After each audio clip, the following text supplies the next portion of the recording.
আমাদের বুকে হাত দিয়ে মনে করতে হবে যে পুলিশ এখন যে একটা অদ্ভুত অবস্থায় আছে, তার যে জনপ্রিয়তায় ভাটা পড়েছে। 1861 সনের পুলিশ আইন এবং তারপরে পুলিশ বিধি বেঙ্গল এগুলি দিয়ে চলছে, সেগুলির পদে পদে এই সমস্যা আছে। এমনকি সর্বশেষ সংস্কার কমিশনের রিপোর্ট, সেটা এক নজর দেখে দেখলাম তারাও জিনিসটা আদৌ, আমি দুঃখের সাথে বলছি, উপলব্ধি করতে পারেননি।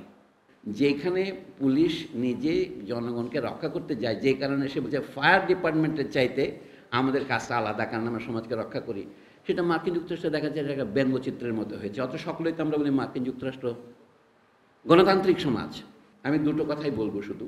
একটা হলো আমাদের যে সবাই নিউ লিবারালিজম বলে, এই বস্তুটা কি?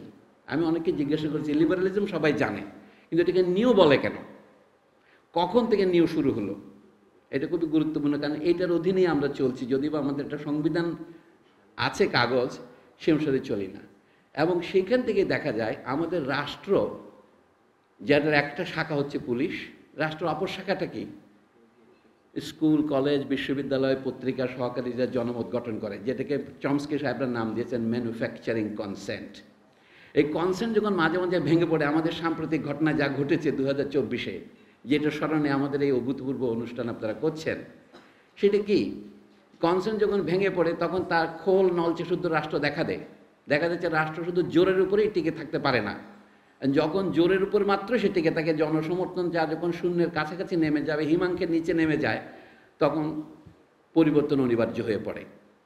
কিন্তু পৃথিবীতে এই পর্যন্ত যত রাষ্ট্র আছে বা ছিল, সবগুলিতেই পুলিশ লাগে, এবং পুলিশ কথার মধ্যে রাষ্ট্র কথাটা কিন্তু লুকিয়ে আছে। গ্রিক শব্দ পলিস মানে রাষ্ট্র থেকেই আমরা পুলিশ কথাটা পেয়েছি, সেখান থেকে পলিসি এবং সব কিছু এসেছে, এখনও সেটাই চলছে। কিন্তু সমস্যা হচ্ছে পুলিশের সীমা কোথায়? আমি দুটো প্রবলেম বলি। আমরা পুলিশের যে দুটো কাজ, আমরা বলি ক্রিমিনাল জাস্টিস সিস্টেম। যখন আপনি অপরাধীকে গ্রেপ্তার করেন এবং সোপর্দ করেন, তখন এটা আদালতের হাতে চলে যায়। কিন্তু এখন প্রায় বলা হয় পুলিশের তরফ থেকে, যে কথাগুলি আমরা গুজব আকারে শুনেছি, যে আমাদের দেশের ক্রিমিনাল জাস্টিস সিস্টেম বা ফৌজদারি ব্যবস্থার উপর নির্ভর করা যায় না। কোর্ট জামিন দিয়ে দেয়, অপরাধী মুক্ত হয়ে যায়, কারণ আমাদের ব্রিটিশ আইনের প্রধান বাকবিধি হলো কি, বরঞ্চ নিরপরাধ ব্যক্তি যেন শাস্তি না পায়, অপরাধী বরঞ্চ ছাড়া পেয়ে যায়। এই কারণে তখন তারা পুলিশ অনেক বেশি উৎসাহী হয়ে ওঠে। তখন প্রুইটের ক্ষমতা, যেটা নিয়ে তর্ক চলছে ভারতে, পাকিস্তানে এবং উপনিবেশ যত ছিল ব্রিটেনের সবগুলিতেই, যে এই প্রিভেন্টিভ ডিটেনশন। আমি স্পেশাল পাওয়ার অ্যাক্টের কথা বলছি না, ওইটা তো সরকারের ম্যাজিস্ট্রেট দিয়ে করবে। কিন্তু এই যে বিনা পরোয়ানায় গ্রেপ্তার করা যায়, যেটা দিয়ে সুপ্রিম কোর্ট নির্দেশ দিয়েছে যে এইটা বিনা পরোয়ানায় গ্রেপ্তার করা যাবে না, পুলিশ অফিসার কাকে বিনা পরোয়ানায় গ্রেপ্তার করতে পারে, সেই কুখ্যাত 54 ধারা। এটা সুপ্রিম কোর্টের হাইয়েস্ট ডিসিশন থাকা সত্ত্বেও এটা বাস্তবে প্রয়োগ হয় না। আমাদের বুকে হাত দিয়ে মনে করতে হবে যে পুলিশ এখন যে একটা অদ্ভুত অবস্থায় আছে, তার যে জনপ্রিয়তায় ভাটা পড়েছে, যেটুকু থাকা উচিত ছিল সে নেই, তার কারণ অনুসন্ধান করার মতো আমাদের উদার চিত্ত থাকা উচিত। তার মধ্যে আমরা সকলে বলছি পুলিশ দলীয় পুলিশ হয়ে যায়, সেটা তো বাহ্য, কিন্তু ভিতরে সমস্যা আছে।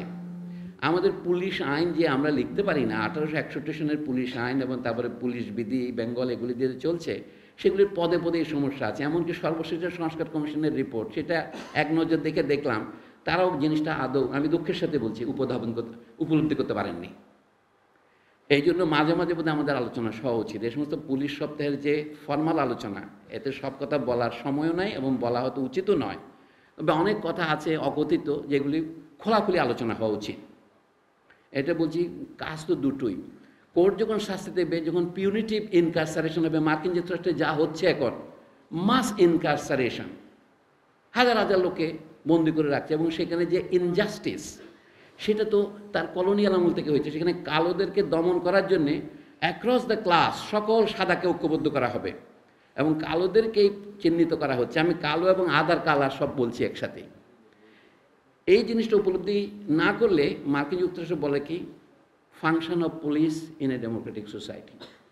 তাহলে যেখানে পুলিশ নিজে জনগণকে রক্ষা করতে যায়, যে কারণে সে বলছে ফায়ার ডিপার্টমেন্টের চাইতে আমাদের কাজটা আলাদা, কারণ আমরা সমাজকে রক্ষা করি, সেটা মার্কিন যুক্তরাষ্ট্রে দেখা যায় একটা ব্যঙ্গচিত্রের মতো হয়েছে। অত সকলেই তো আমরা বলি মার্কিন যুক্তরাষ্ট্র গণতান্ত্রিক সমাজ, কিন্তু গণতন্ত্রের চেয়েও এটা বেশি ধনতান্ত্রিক সমাজ, যে কারণে সেখানে অবিচার প্রাতিষ্ঠানিক রূপ পেয়েছে এবং তারা আগে ছিল কি তাদের প্রথমে স্লেভারি, তারপর ছিল সেগ্রিগেশন।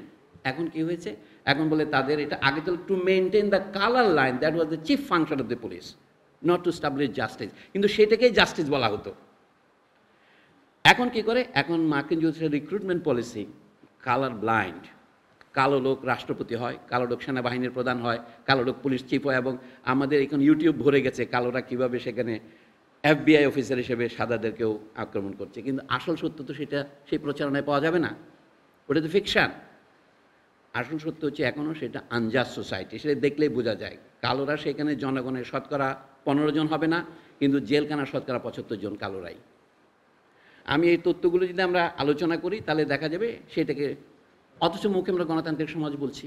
আমি শেষ কথা এখন ফিরে আসি, এই সমাজকে যেই পদ্ধতিতে চলে এটাকে লিবারেল বলা হয়। ইংল্যান্ডের রাজতন্ত্র বিরোধী আন্দোলন, ফরাসি দেশের রাজতন্ত্র বিরোধী আন্দোলন, যেগুলোকে আমরা বিপ্লব বলি, সপ্তদশ অষ্টাদশ শতাব্দীতে পর্যন্ত, এমনকি 1914 সনের প্রথম মহাযুদ্ধ লাগা পর্যন্ত যে পলিসিতে চলতো সেটার মানে কি, এটার নাম ছিল লিবারেল নীতি বা লিবারেলিজম। লিবারেল নীতি মানে এটা কি, ব্যক্তির স্বাধীনতা সর্বোচ্চ, সেখানে সমাজের কার কি ক্ষতি হলো, কোন শ্রেণী কত দূর এগিয়ে গেল, এটা আলোচ্য বিষয় নয়। কিন্তু এই নীতির কন্ট্রাডিকশন হলো কি, সকলেই বলে কলোনি তোমাদের থাকবে কেন একা, হে ফরাসি, হে ওলন্দাজ, হে ইংরেজ। জার্মানি এবং ইটালির মতো দেশগুলি এগিয়ে আসলো, তারাও কলোনি চায়। এই যে আফ্রিকা নিয়ে খেয়েই বা ভাগাভাগি, 1885 সনের বার্লিন সম্মেলন, আফ্রিকাকে ভাগ করে নিতে হবে তাদের মধ্যে দখল করার জন্য, সেইটা 30 বছরের পরিণতিতে প্রথম মহাযুদ্ধ দেখা দিল। সেই যুদ্ধ 32 বছর চলেছে। আমরা প্রথম ও দ্বিতীয় মহাযুদ্ধ ভাগ করে থাকি বটে, কিন্তু এই যুদ্ধ 1914 সনে শুরু হয়ে 1945 সন নাগাদ শেষ হয়। তাতে একটা ভাগ্য নির্ধারণের খেলা হয় কি, ওই যেটাকে আমরা লিবারালিজম বলেছিলাম সেটার পরিণতিতে এটা হয়েছে। সেটা হচ্ছে আমরা হিটলারকে যে কারণে সমালোচনা করেছি, যে অত্যাচারের জন্য, সেটা কী জন্যে, জনগণের উপর ফ্যাসিবাদ চাপিয়ে দেওয়ার জন্যে নয়, ইউরোপীয় জনগণের উপর ফ্যাসিবাদ চাপিয়ে দেওয়ার জন্যে।